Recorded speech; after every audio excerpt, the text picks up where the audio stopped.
اللہ ہر چیز پر قادر ہے، تو پھر اس نے دنیا کو 6 دن میں کیوں بنایا؟ ایک لمحے میں کیوں نہیں بنایا؟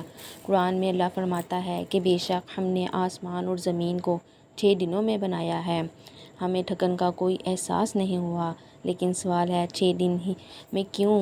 نمبر 1، تعلیم اور حکمت کا پیغام۔ اللہ نے ہمیں صبر ترتیب کا سبق دیا ہے۔ ہر چیز وقت لیتی ہے، جیسے زمین تیار ہوتی ہے، بیج بنتا ہے، پھر پھل ملتا ہے۔ نمبر 2، اللہ کی قدرت کی تفصیل۔ اللہ اگر چاہتا تو ہر ایک چیز ایک لمحے میں بنا دیتا، تو ہمیں اس کی قدرت کا کبھی پتہ ہی نہیں چلتا۔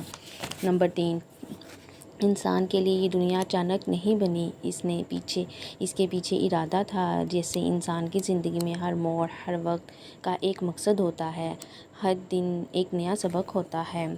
یاد رکھیے، اللہ چاہے تو پل میں سب کچھ ہو جائے، مگر وہ ہمیں سکھا رہا ہے ہر چیز وقت لیتی ہے، ہمیں صبر کرنا سکھاتی ہے، یقین کرنا سکھاتی ہے۔ باتیں سمجھ آئی ہیں تو چینل کو سبسکرائب